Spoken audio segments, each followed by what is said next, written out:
رسميا فري فاير فجرتها عم بتنزل كتير اشياء مجنونة.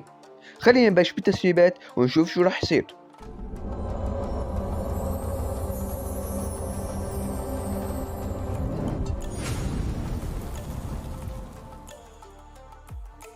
بس طبعا يا اساطير، قبل ما نبلش اول تسريب بدي منك تنزل تحط لك تشترك بالقناة. خلينا نوصل 34 الف مشترك قبل نهاية السنة. وهلا خلينا نبلش باول تسريب. رح بلش معكم بأول تسريب اللي هو عن موعد عودة ساكورا. طبعا يا ساطر، الكل بيعرف انه ساكورا رجع بأغلب السيرفرات باللوك ريال، وكل العالم عم تستنى لحتى ينزل بسيرفر مينا ويقدروا يحصلوا عليه. بس يا اساطير، ساكورا ابدا مو مطول لحتى يرجع. هو رح يرجع يا اساطير بالشهر القادم، بشهر يناير، واذا تأخر ممكن يتأخر للشهر اللي بعده. هذا اكتر شي، يعني من هون لشهرين راح يكون الساكورا نازل بفري فاير والكل قدر يحصل عليه. يعني فينا نقول من هون لبعد شهرين تكون لعبة فري فاير انتهت. اما هلا اساطير، راح احكي لكم عن سكنات الماجيك كيوب، الموعد، وشو هي السكنات اللي ممكن تنزل. طبعا يا اساطير، كنا بنعرف انه فري فاير راح توزع ماجيك كيوب مجاني بيوم 31 الشهر يا اساطير، ولهيك فري فاير ما راح تنزل سكنات قويه، لانه للاسف يا اساطير ما بدها كل العالم يحصلوا على سكنات قويه. بدل ما تنزلهم بالماجيك كيوب، تنزلهم بحدث قوي ونصرف عليه جوهر.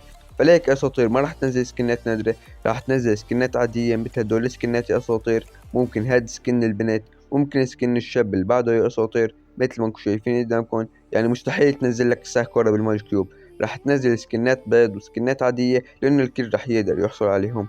كمان يا اساطير، هدول السكنات راح يكونوا موجودين بالماجيك كيوب بالشهر القادم، كمان بشهر يناير بعد 2023. يعني خلي الماجيك كيوب تبعك عندك ولا تصرفها لحتى ينزلوا السكنات الجديدة. اما هلا يا اساطير، رح احكي لكم عن مهارة الشخصية القادمة. طبعا يا اساطير، مهارة الشخصية القادمة انت رح تشوفها بيض، بس اذا انت ذكي وعرفت تستغلها هي رح تكون اقوى شخصية باللعبة. لانه يا اساطير، الشخصية شوف شو رح تعمل.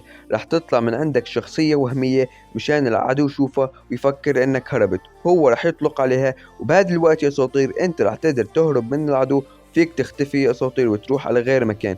والحلو كمان يا اساطير، اذا انت كنت بمكان عالي وعملت هاي الشخصية لما تنزل على الارض وتنتهي، انت راح تنزل معها على الارض بدون ما تتدمج ابدا.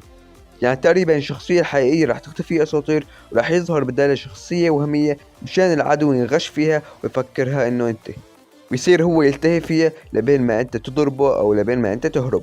فاكتبوا رأيكم تحت التعليقات، رأيكم فيها واذا حبيتوها او لا.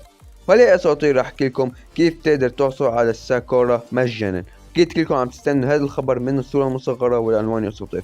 طبعا مثل ما انكم شايفين قدامكم، بالسيرفر الهندي عم توزع فاير باس الساكورا على اللاعبين بشكل مجاني يا اساطير. مثل ما انكم شايفين عم تبعت لهم هدايا بالبريد يا اساطير. يعني اي حدا بالسيرفر الهندي يروح على البريد راح يقدر يحصل على الساكورا. واذا بدكم تدخلوا على السيرفر الهندي، فانا منزل هذا الفيديو، اللي حابب يشوفه ويطبق الشرح راح يقدر يدخل على السيرفر الهندي بكل بساطة. فهذا كان الفيديو اساطير، بتمنى يكون عجبكم. اكتبوا لي تحت التعليقات شو هو اكتر تسريب عجبكم، فبشوفكم جديد والسلام عليكم.